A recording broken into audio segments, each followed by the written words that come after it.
Bob-omb Battlefield is cool because it immediately teaches you the correct way to pronounce Bob-omb since it's spelled out for you. Not sure why some people will call them Bob-ombs instead, but I guess since we live in a world where people pronounce Mario as Mario, anything is possible. Anyway, Bob-omb Battlefield is iconic for being the first 3D Mario stage ever, but I also think it's a bit underwhelming that it holds that title. I'm not sure exactly what it is about Bob-omb Battlefield, but I've never found it nearly as unique as the other stages on the first floor of Peach's castle. It's not that the stage isn't unique. I mean, there are some very memorable set pieces that will stick out immediately in my mind by simply uttering the name of the stage. But as far as leaving a lasting imprint and starting the game off with a bang, I think the stage falls just a tad bit short and Whomp's Fortress might do a better job in that department. But I'm being a bit harsh on the old opener. After all, by the time someone makes it to the battlefield, they'll have already run around the castle grounds, and that alone would have provided the early game wow factor that the battlefield lacks. But I'm getting ahead of myself. If there's one thing I can't take away from the opening stage, it's the soundtrack. It's such a cheery and upbeat melody that you can't help but bob-omb along with it the first time you hear it. It throws you into a giant grassy area with plenty going on all around you and a few different routes you can take. There is a primary path that a first-time player is likely to follow.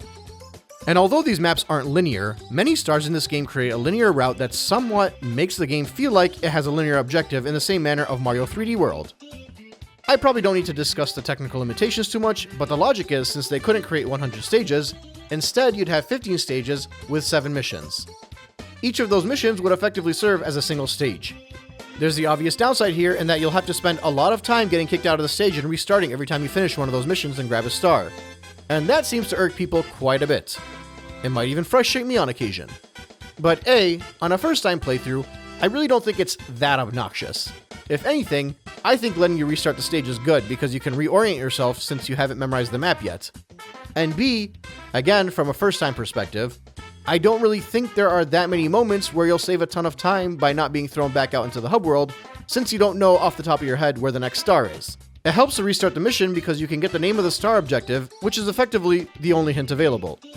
Additionally, by being thrown back into the hub world, it gives you a chance to move on to other stages and along the way discover newly unlocked doors and secrets.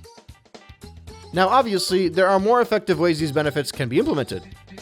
A pause screen, for example, that lists the names of the stars and hints provided.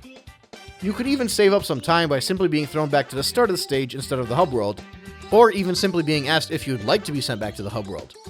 These are all practices that can be nitpicked at in hindsight, and they're complaints that can be made with an industry that has advanced. But given the time of the release of this game, I think they gave people the best option.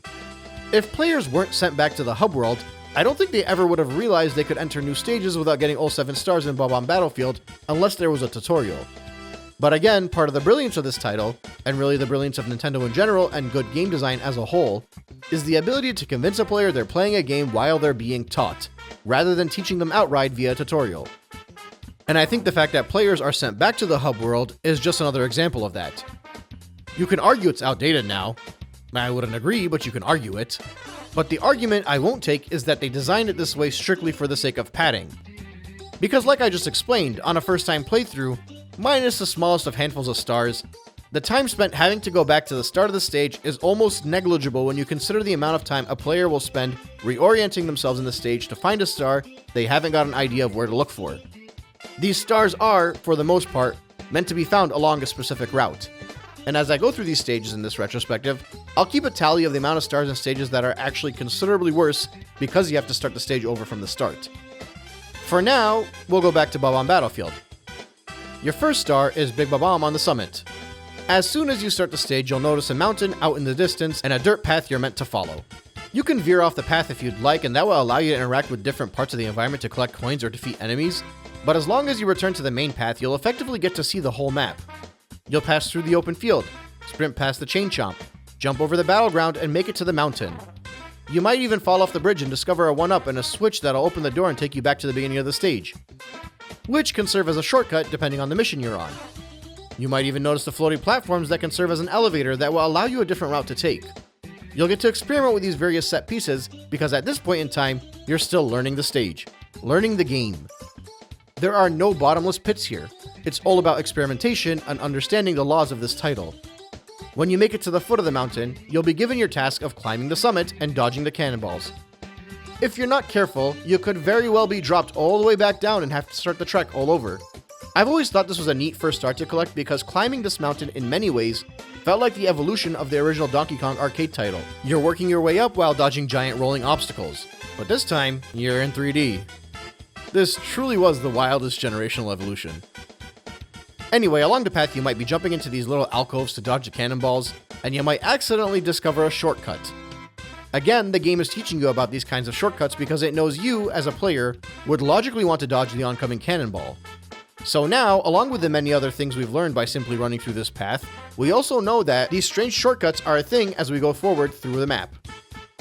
You'll eventually make it to the top of the mountain. It might not be the most intuitive boss fight the first time around, you might have to experiment a few times to figure out you need to punch him from behind to grab him, and you might try and throw him off the edge of the mountain instead of simply tossing him. But I think most people will quickly figure out the quick tosses do the trick and be able to collect their first star. It's an easy fight, but it's literally the first star of the game. It takes quite a while to get to too, because again, you're not just completing a mission, you're learning the game. Next up, it's a foot race with Koopa the Quick. As soon as you start, you'll notice a big ol' Koopa that you can interact with and he'll challenge you to a race to the top of the summit. He'll even trick you a bit because he'll take a route that you can't access. The whole point of this race is to test your ability to traverse with speed. It's basically a time trial without being a time trial. You're on your second star now. You've seen most of what you need to see. So now you're to put that skill to the test and find out how much control over Mario you've actually accomplished. Next up is shoot to the island in the sky. Keep in mind at this point, you'd be allowed to head to a few unlocked doors on the main floor if you'd like. So when you're thrown back to the hub world, you might rather go and dig around a bit. It's really up to the player, and for many reasons I've already discussed, I think that's an excellent philosophy. But I'm not trying to make this any more complex than it needs to be, so we're just gonna go stage by stage here. This second star is meant to teach you about the cannon gimmick in this game. A critical gimmick, I might add, and one that will drastically improve your experience if you learn how to use it properly. When you start the mission, you'll likely notice a pink Bob-omb that isn't defeatable, and sticks out like a sore thumb. If you approach it in an attempt to attack it, it'll notify you that it'll prepare the cannons for you. At this point, you'll be able to jump in and start experimenting with blasting yourself off into the abyss. You'll naturally want to aim for the island in the sky, since that's the name of the star. And you'll also more than likely figure out that it's not as easy to aim and you'll land somewhere in the field. You might notice a nearby cannon that you can try and use to get on the island, or you might remember the other cannons you ran past on your first mission that were up the mountain, and head over to those since that would make the shot easier. Either way, it's pretty obvious that this star is on the island, and you'll have to experiment with the cannons around the stage, and gain a bit of mastery on how to aim them properly in order to collect the star. Next up, it's the 8 red coin star.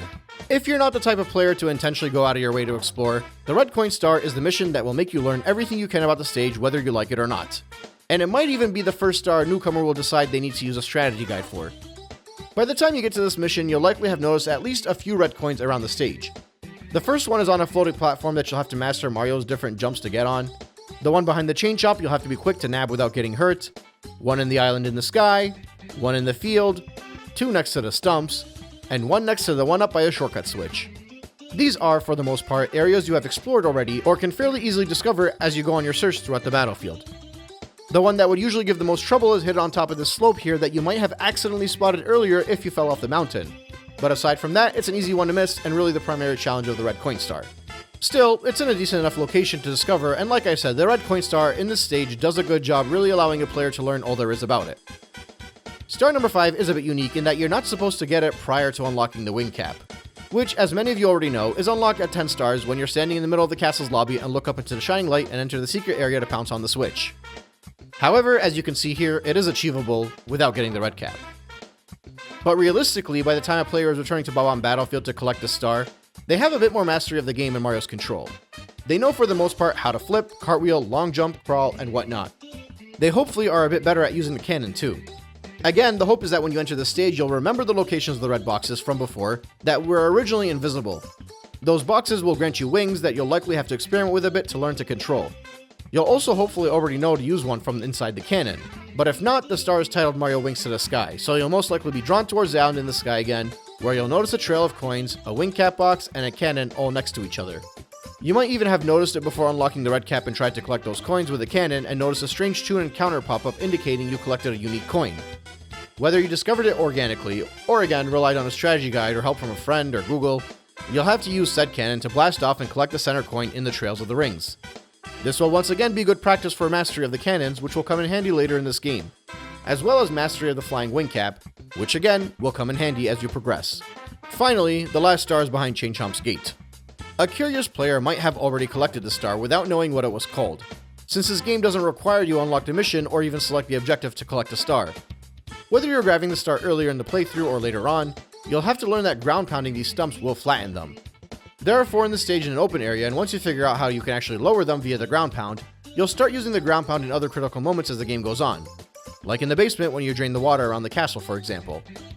Either way, once you know how to flatten these things, you'll see Chain Chomp is attached to one, and you'll hopefully go ahead and see if you can make quick hip drops and free the good boy. He'll break the gate and give you full access to the star, and with that, you'll have completed all 6 missions for this stage. But you're not done yet, because again, you might have learned this later on in your playthrough by accident, but at some point a player is likely going to try and collect 100 coins. In every Mario game prior to this one, we would collect 100 coins because it would give us a 1-up.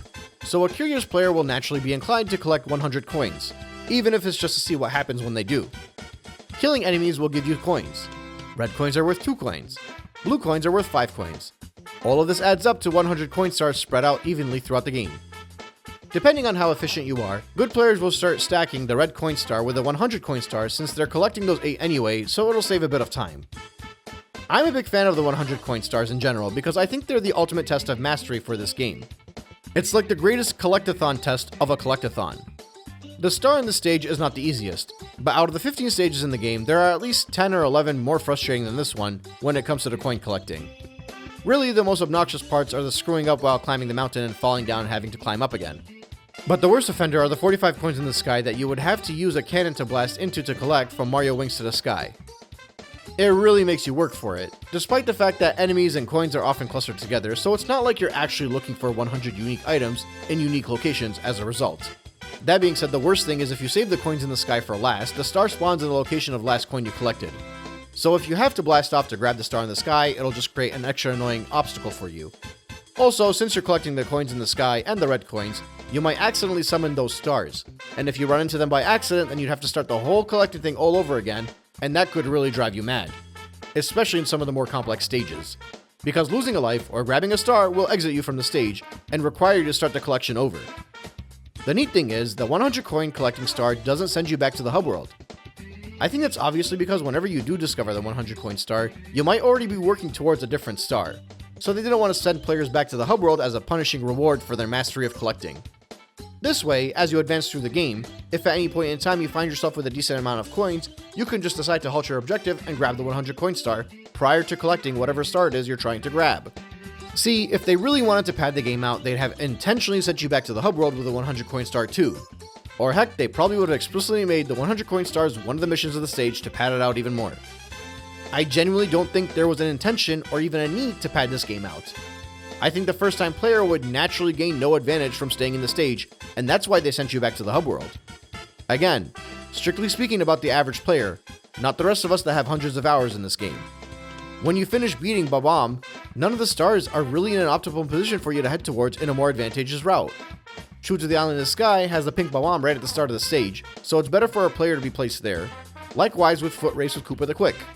Mario Wings to the Sky generally requires the red cap to be unlocked, so you most likely won't be grabbing it immediately after Shoot to the Island in the Sky or the red coin star or whatever. I could maybe put an asterisk on all of the 8 red coin missions and all the stages in the game, but I think it's a good test for a first time player to use that objective without any other distractions to learn the ins and outs of the game with the scavenger hunt. Especially considering some players won't even be aiming for full completion and are strictly looking just to defeat Bowser.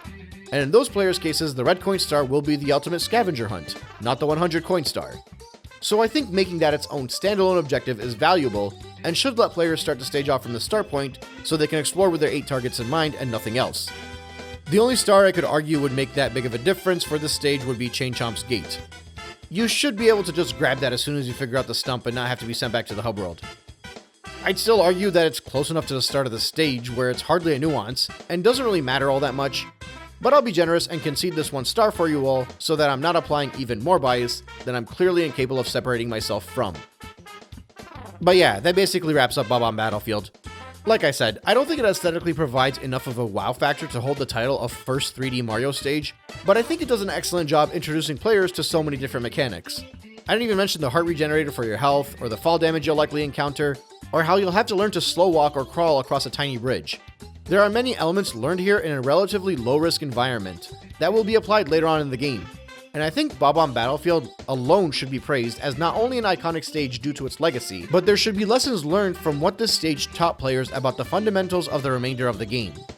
Bob-omb Battlefield basically did to 3D Mario what Level 1-1 did to 2D Mario, and I don't think it's nearly praised as much as it should be for that accomplishment.